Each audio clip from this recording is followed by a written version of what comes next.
Hello, welcome to Healing with podcast. I am Marissa McDevitt, your host, mindset coach, mentor, and founder of Healing Center. Tired of all the BS? So was I. This podcast is my raw, unfiltered take on life, sharing my personal experiences, lessons, and healing practices that helped me break free from the cycles that no longer serve me. I'm just an average woman who decided to stop settling and start speaking up. Here we dive deep into the messy, beautiful, and sometimes painful realities of life, business, and relationships. No fluff, no judgment, just real talk, real growth, and real transformation. This is a safe space for anyone, women, men, and all the beauties in between. So who's ready to raise their standards, heal, and step into their power? Let's learn, grow, and evolve together. Now tune in and let's talk about it. All right, episode 26, y'all, Restaurant Madness. How I've had 17 years in the industry. What industry? The food and beverage industry. So today's episode is a wild one. We're diving into what 17 years in restaurant industry has taught me, from the chaos, the comedy, and the heartbreak, and the healing. My mission is blending hospitality with holistic energy and mindfulness. So let's give a little shout out to my other platforms here. So my main platform is this podcast, Healing with Podcast. It's on all the platforms. You got it on Spotify, Apple Podcast, Amazon Music, Podbean, iHeartRadio. If you're not following me already on Facebook, please do it. Healing Center. You can follow me, Marissa McDevitt. You can follow me on Instagram. But right now, all my energy has been going just to podcast, my YouTube channel, which is at Healing with MM, and Facebook, because I took a little break from Instagram and I'm actually loving it. So I'm going to eventually move back to Instagram and revamp that a little bit, but I've been really focusing on my Facebook pages, which is at Marissa McDevitt or at Healing Center. And what is Healing Center? For those who don't know, it's actually my business. So I run my business out of my house. I do holistic healing. I do Reiki healing. I do workshops. I am a conscious life coach. I do one-on-one mentorship. And I also do group programs, which I'm going to be launching coming up. So big news coming. For those of you who do know, I am taking one-on-one clients right now for coaching and mentorship. My group programs will be launched in the new year. So here we go. Why did I even think of this episode? Well, my job that I am at now, bartending away, actually inspired me to make this episode because of all the crazy stuff that has happened in my life at, restaurants and bars and you name it, I've been there. 17 years. I've worked in dive bars, high volume clubs, resorts, and fine dining. I've worked every position from server, bartender, supervisor, manager, dishwasher, you name it, I've done it. And I have learned so much from every position I have been at over the last 17 years. Every position has taught me so much in every way. And I am absolutely grateful that I have learned and been able to see from all positions. It's like seeing everything from the outside in. I've been in everybody's brain. I've been in everybody's position, which makes me have a whole for the whole entire industry, right? It's shaped my leadership, and it's given me tons of compassion for each position as well. So I have insane stories from working in the bar restaurant industry. an example, I was managing a resort in the Dells, and it was a water park resort. So I had 3 bars and a kitchen that I was managing full time. And at the water park, they obviously have to shock it and put tons of chlorine in. Well, apparently, ducks, they have their ducklings at the same spot every year, I guess. We were so excited because the mama and the dad, they had the baby. The mama came and had the babies.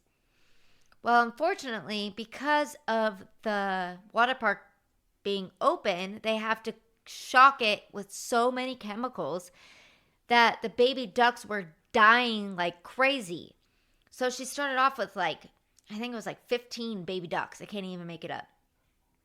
And then every day it was just we were just I was watching everybody just pick up these baby ducks dying, laying, drowned, but they were just dying from the chemicals.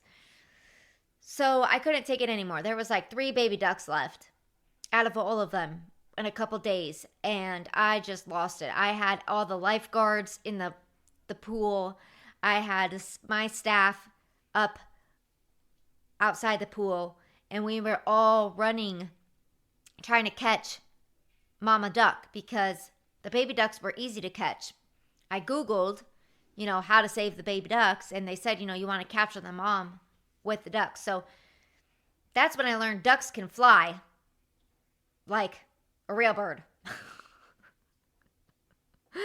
I know, it's funny. It's Marissa, what do you mean ducks can fly like a real bird? Of course they can fly like a real bird. Did you know they can fly really far and fast and high? I didn't even, I guess geese can too.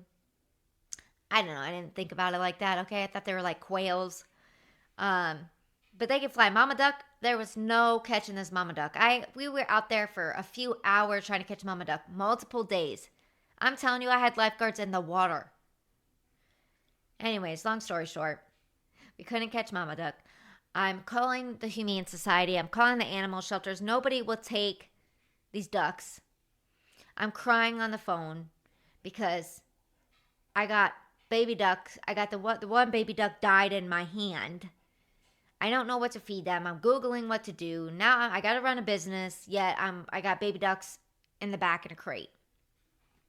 In a box, cardboard box, a beer box. Finally, after 2 days of calling and crying to these people, I get a shelter that takes the baby ducks. I send off the baby ducks to them, and they called me a few days later. They said they were doing good. From there, I don't know what happened. I don't know if they survived or not, but I was trying to give them sugar water and all this stuff. It was hard. So that's just one story.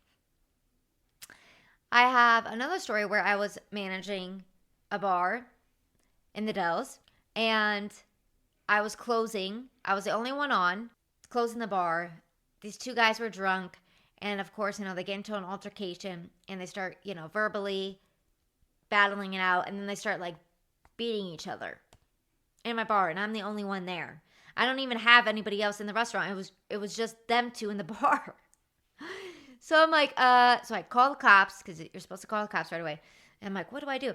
So I grab a broom, and I go behind the bar, and I start beating them with the broom. Knock it off, knock it off, knock it off, like dogs, because that's the only way. I'm I don't know how to break up 2 men, And luckily they broke apart, but it was a big joke at my job watching the cameras of me beat these 2 grown men with a broom. So that's a good story. I have where I was bartending at this dive bar, and the owner's son was a coke addict and drunk, and you name it, he was doing it. And he would disappear for hours, and I never could figure out where he would go. Well, come to find out, he would be on top of the walk-in cooler sleeping. So when I would have important people coming in where I had to sign checks and all these things, I can't find the manager because he's out, passed out, drunk on the walk-in cooler. So there was a little ladder. He had it all set up, bed, everything up there. So that was one good one. Shout out to him, though. He's completely sober, running the whole business now, definitely taking it over. has a baby, and is a great husband. So shout out to him. We'll do one of my most favorite ones and then one of the most tragic ones. One of my most unforgettable moments was I was doing bottle service at Talking Stick Resort in Scottsdale, Arizona. And I'm a big raver. We all know that. I knew that Stevie Aoki was coming to close out our summer parties. So I personally made a sign that said, "Cake your server." And I hid it in one of my cabanas. I got there early. I hid it in one of my cabanas. I told my cabana who previously reserved me, I said, "Hey, this is what I'm going to do. I have it all planned out in my head. I'm going to get caked by Stevie Aoki at the end of the night on the clock, and I'm probably going to get fired, but I'm going to go out with a bang." I'm all excited. I hate the sign. Nobody knows what's going on. I'm working my butt off. I'm working my butt off. I had like three cabanas with like 20 people each almost. Like I'm working hard, running around. Stevie Aoki starts caking people early. I'm like, son of a bitch. He's caking people early. So all my plans went out the door. Like I had a person that they're going to put me on their shoulders. I had a person that was going to tape. I had it all planned out, and it all went out the door because he started caking people early. And you only he only brings out, I think, like 5 to 10 cakes. So it's like out of 3,000 people, you got to be ready to go. So I grabbed two of my guys out of a cabana. It was actually, I believe it was one of their birthdays. I said, "Come on, we're going to VIP. I'm getting caked by Stevie Aoki's." They're like, "What?" So we run. I'm running with my sign. I'm running. I get them past through VIP. We go up, and I'm like holding my sign up, and it's like, okay, he can't see that. There's people on shoulders, with the sign. And I'm like, okay, I know what I have to do. So I look to the guy next to me, and I hit him, and I'm like, "Hey, put me on your shoulders." And he's like, "What? No, I don't want to get kicked out." And I'm like, "Bro, I work here. Just put me on your shoulders." And he wouldn't do it. So I turned to the next guy and I hit him and I go, "Hey, put me on your shoulders." And the guy goes, "Okay." Puts me on his shoulders, and I'm holding the sign up. And Stevie Aoki looks at me, winks, points, gets another cake, and just nails me perfectly. And I got it. My friends got it on video. I think it's on like my TikTok. I don't know. I can make a video up here. I'll add that in. That would be fun. Insane, right? So I got caked on the clock.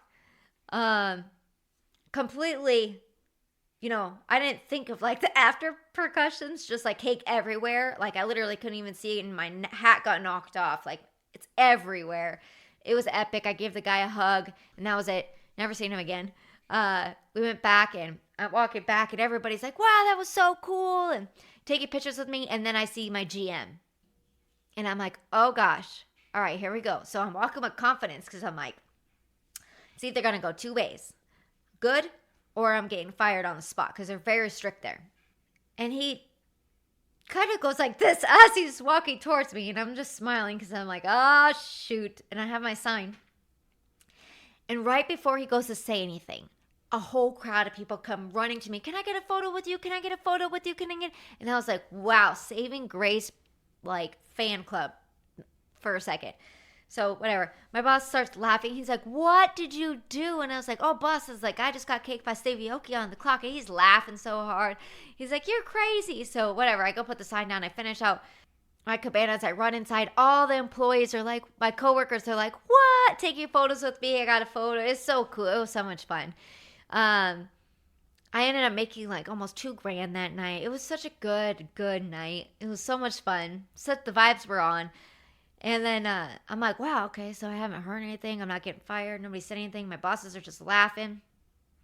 Well, a week goes by, and I ended up getting my first write-up at that company. He literally pulled me into the office. My boss was laughing. He's like, "Hey, I got to write you up. You're not allowed to get caked by Stevie Aoki on the clock."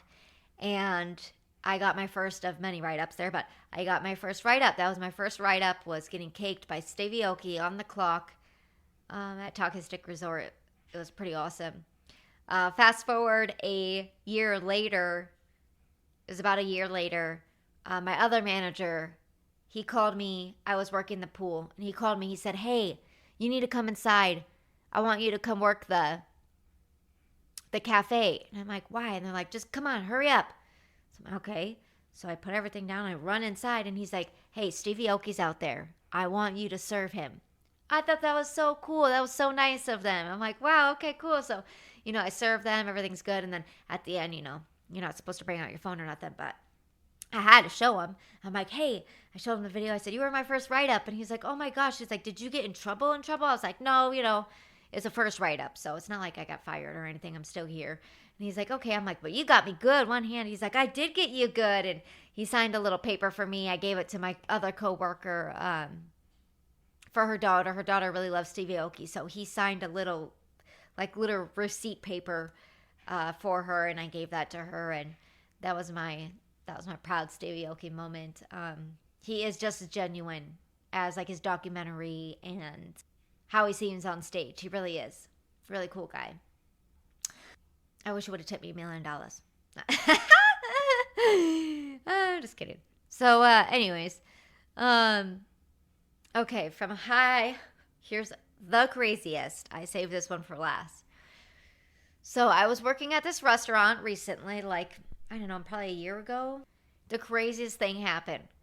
So clearly I pick up on energy. I pick up on people's energy. And there was this prep cook / dishwasher. And she was just having a rough couple weeks. Every time she would come into work, she was crying. Every time she would come into work, she was just like not feeling good. She was always in the bathroom. I don't know. It was really weird. And it was getting to the point where it was starting to irritate me, like uncomfortably, because she was just like always bawling. And I asked her, like, hey, woman to woman, whatever you're going through, I'm here for you. Like, let's talk about it. Let's get it out. Something's clearly going on with you. No, I'm fine. No, I'm fine. I'm like, okay, well, if you ever need someone, I am here. A week goes by, same thing. She comes in bawling her eyes out. I'm the only one on. I'm trying to run the restaurant here, serving. And she's just bawling in the back, super uncomfortable for me. And I'm like, what is going on? And she's like, I'm on my period or something. And I'm like, okay. So I go tell the cook manager, hey, she is not feeling good. She needs to be sent home. He comes back and he's like, she's just on her period. I gave her some ibuprofen or whatever. I'm like, okay. So I go back and she's crying again. And I'm like, girl, what is going on? And she's like, I'm just, just like constipated, And I'm like, okay. And she's like crying. I'm like, you need to go home. Something's clearly wrong. You need to go home. So I go back to the kitchen manager. I said, you guys, this is very uncomfortable. She's not feeling good. I could tell she's in pain. Something's wrong. No, she's fine. No, she's fine. I'm like, okay, whatever. So I just let it be.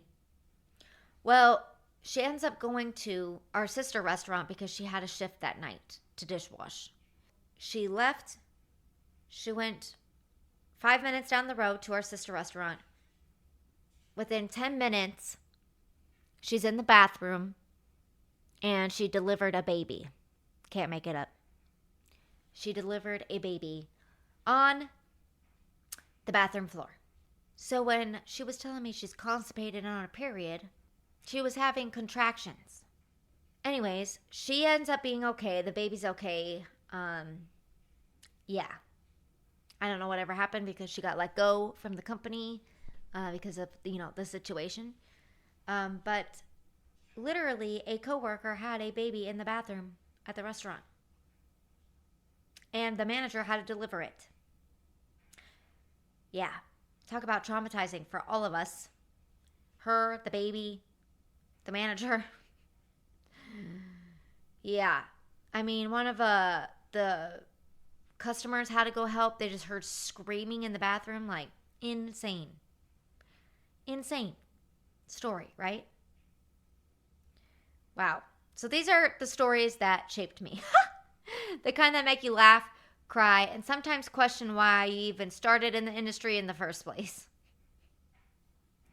So we have the good, the bad, and the transformational in all stories, right? In all places. Let me give you some examples of poor management and poor ownership For example, remember I was telling you about the guy that fell asleep on the cooler because he was a drug addict and alcoholic? Well, his father is bipolar and has no communication and ran it pretty much to the ground until they got other managers. But anyways, I remember I was starting to do the schedule for this place. It kind of like help take over, help run it, because you had a manager that was a drunk and a drug addict, and you had a owner that was can't communicate, bipolar, so you never know, Dr. Jekyll, Mr. Hyde, what you're gonna get, and treated women extremely poorly, like dirt poor, dirt poor. Anyways, long story short, 6 months go by, and I've just had it with him, and he came in and did some passive-aggressive stuff that I couldn't handle for the last time, and I just said, you know what, screw this. I took my tips, I closed everybody out, and I walked out. No manager, because the manager was drunk and high somewhere. No owner, because I don't know where the owner went. He left because we were supposed to have a talk, and then he just left without having to talk. I left. I said, F this. My worth, my sanity is way more important than this piece of you know what. Chakra bell. So I said, peace, love, and wubs, baby. I left that place. I cried on my way out, gave everybody hugs. I mean, I got people calling the manager. I called the manager. He didn't answer twice. That's why I walked out. I called him twice. He did not answer because he was passed out on the thing. Anyway, so you know what? I walked out. I was done. I got in my truck. I'm about to leave. I'm just bawling. And guess what happens? The owner drives in front of my truck. It's parked like this. You can't back out. He drives in front of me like this and stares at me like trying to taunt me. And I'm like, first off, buddy, I'm not scared of you. Second off, dude, your truck is worth way more than mine and I will hit it. And that's what I told him. I'm like, get out of my way. What are you blocking me? You're not intimidating me. Goodbye. Goodbye. With your energy, Dr. Jekyll, Mr. Hyde. Peace, love, and wubs. Ella's dream, baby. So anyways, yeah, left that place. There was another place I was working at, and I was closing shifts all the time, and it was like the crowd you really don't want to be with. I was serving. It was like younger kids, and they didn't really tip good, and it was just like late nights, and I just couldn't handle it. It was like till 3 a.m. I requested off a date, and they approved it, but then last minute they scheduled me, and I said, hey, you approved it, but then you scheduled me, and they said, well, we need you. I said, well, too bad. My friends are in town. They flew in from Wisconsin. I'm literally going to be gone the next 2 days, like up north. And they said, well, we need you in. And I'm like, well, I'm not coming in. The third shift, I show up. I was scheduled to. The third shift, I didn't show up those two because I was gone. The third one, I show up because they knew I was gone. I told them over the phone. And I show up. My name's like, they had like a whiteboard and everybody had a name, like where the section was and all the things. And I didn't see mine. So I go in, like, hey. And the owner's sitting there and he goes, what are you doing knocking on my office door? And I'm like, I'm just wondering why my name's not on the board. He's like, yeah, because you don't work here anymore. And I was like, excuse me? He's like, you can wait for me over there. And I was like, okay. So anyways, he brings me over to the table and he has this like paper and he's like, yeah, we terminated you because you no-showed, no-called. And I was like, you gotta be kidding me. I'm like, the other manager knew. We talked on the phone. And he's like, yeah, I know. And you didn't show up for your shift that we said we needed you. And I'm like, but you approved. And he goes, we approved it, but we needed you. And I'm like, what? This doesn't make any sense. So then he slides this like piece of paper over to me and he's like, you need to sign this that you, what did he say? That I no called, no showed, and didn't show up to my shifts twice in a row. And I'm like, I'm not signing that. And he's like, well, if you don't sign that, you're 86 here. And I'm like, then 86 me, because I'm not signing that. Your story's bullshit. You know it's bullshit, and I'm not signing that. And he's like, oh, really? He starts screaming in front of customers, screaming, holding the paper up, telling me I'm 86th and how I'm disrespecting him in the business. And I'm like, I don't care if I'm disrespecting you or the business. Your story's bullshit. Bye. Bye. Bye with that attitude. Chakra bell. Bye. Walked out. Like, fuck you, dude. What do you mean? I didn't sign that paper. I'm not signing that paper. 86 me from your little hoo-ha restaurant, okay? And he was the owner that slept with all the employees. And I had no interest in the guy because he slept with all the employees. Like, gross. Maybe when you're like 18, that's hot. Anyways, or not.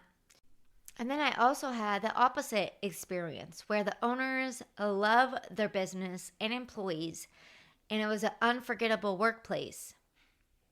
Why communication, teamwork, and appreciation of the foundation equals success in hospitality.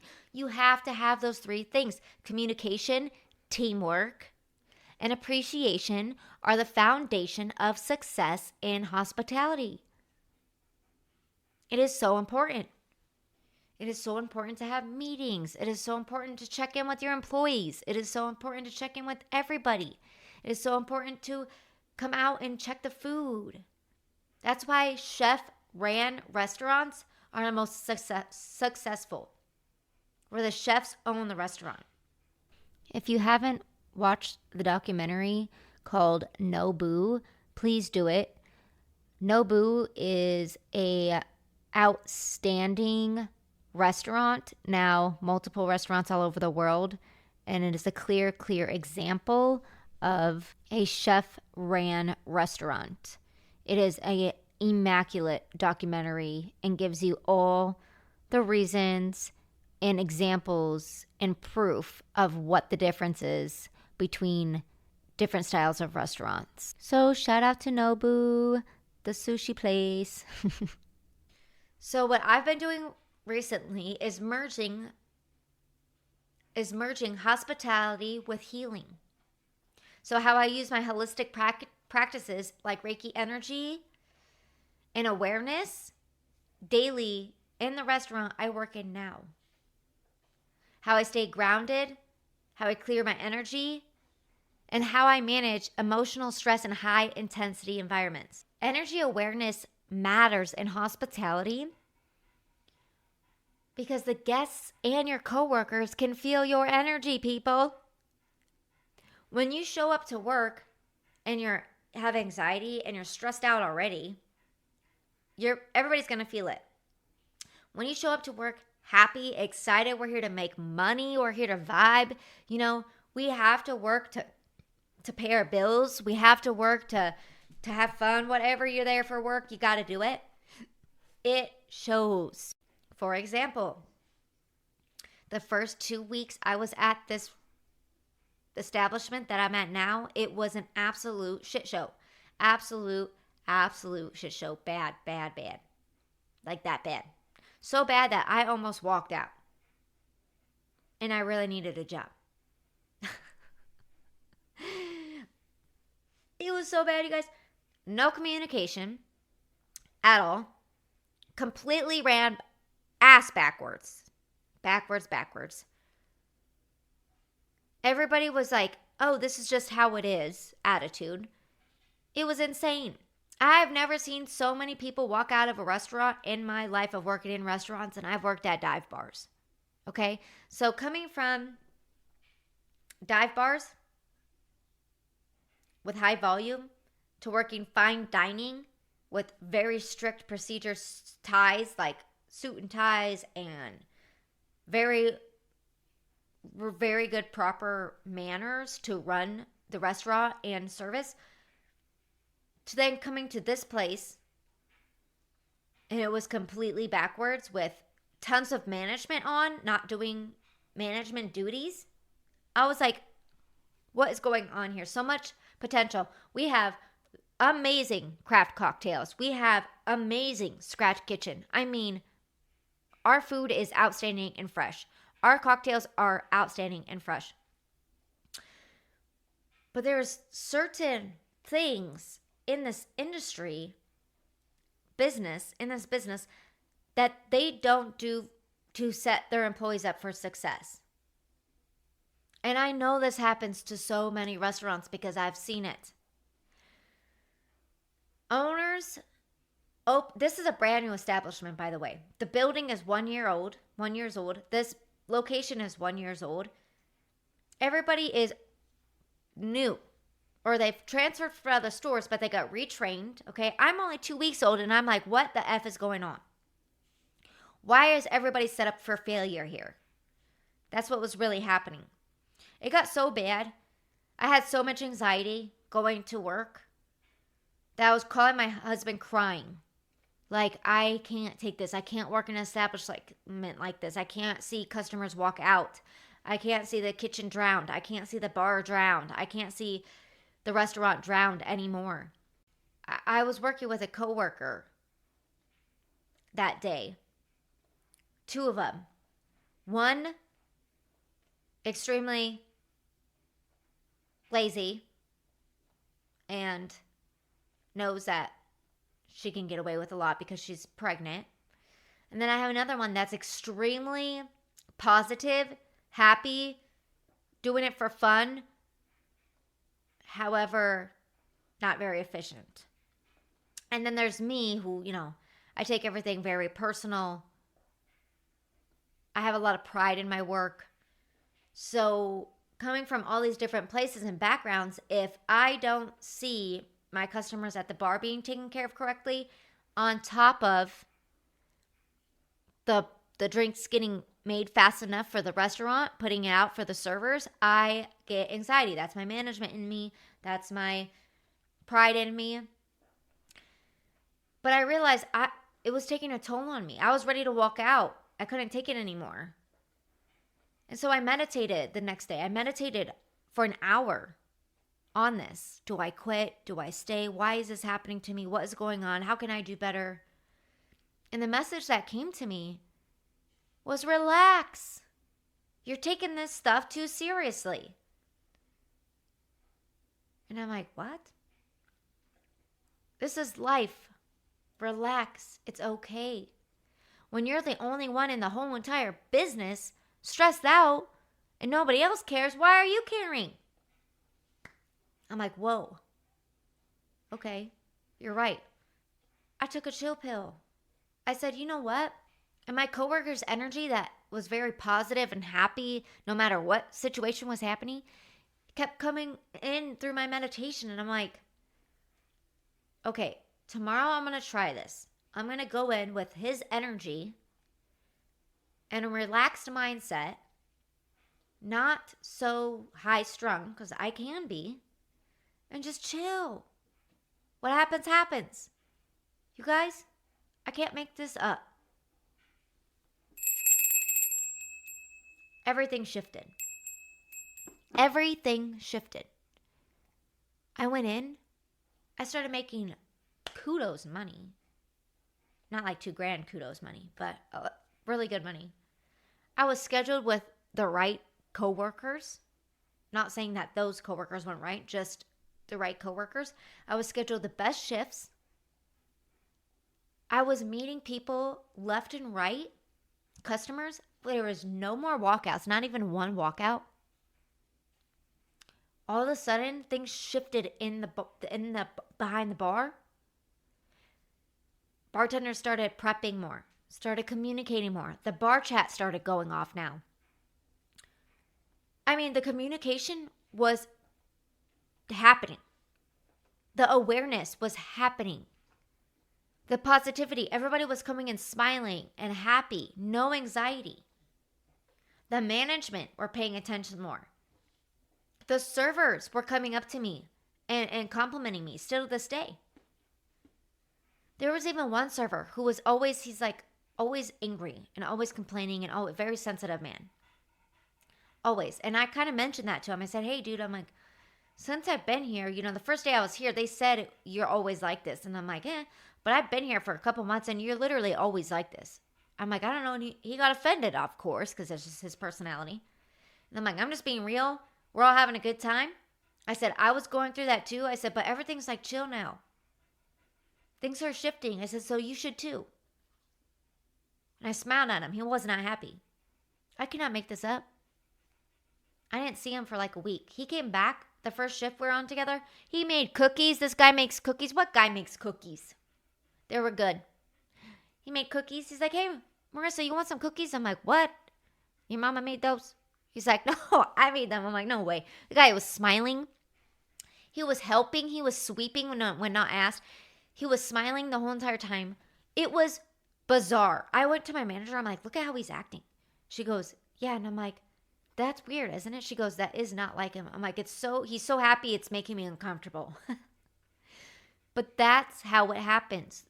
Energy awareness, shifting your own energy literally can shift the whole entire energy of the restaurant. Y'all, seriously. Insane.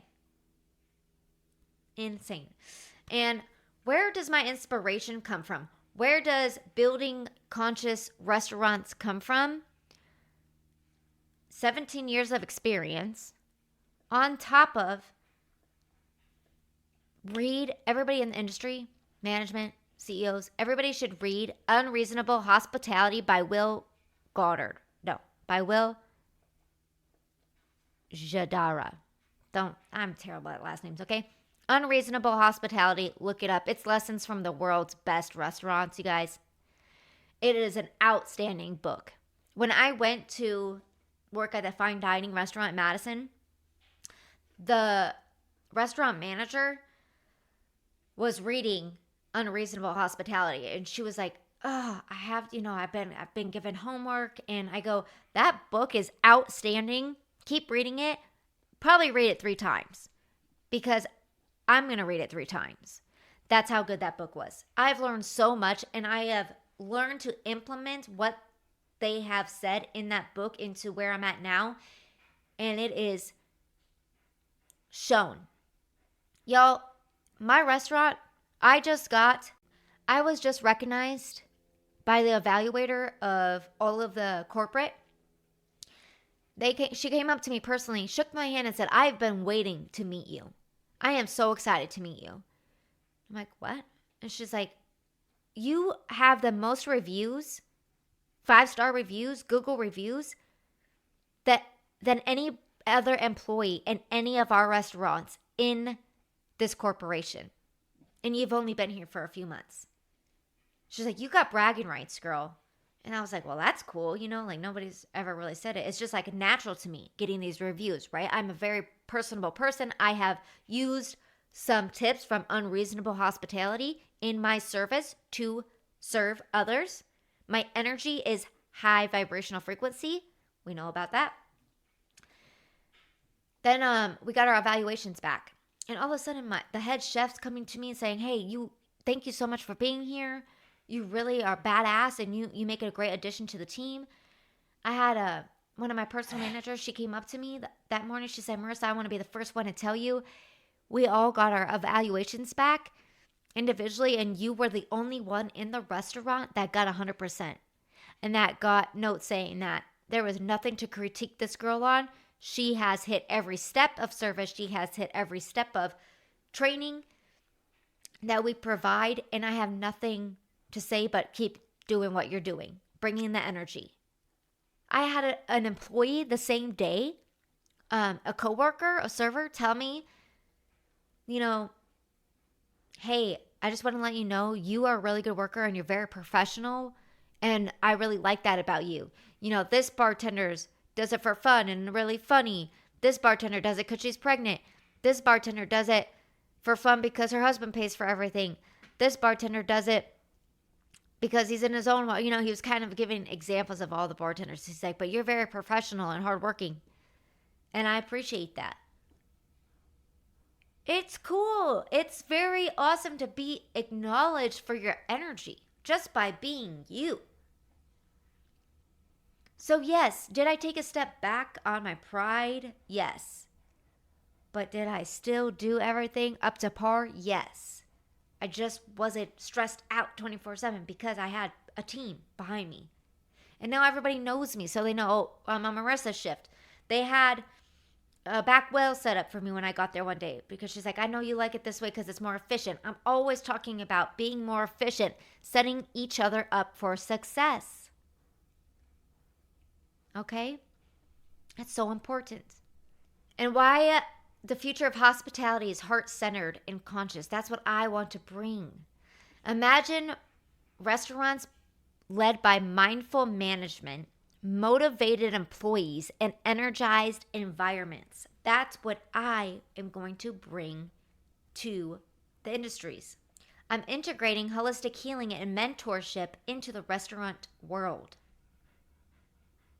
And with that being said, I am looking to partner with restaurants that want to bring more love, communication, and consciousness into their culture, from management to employees to guests.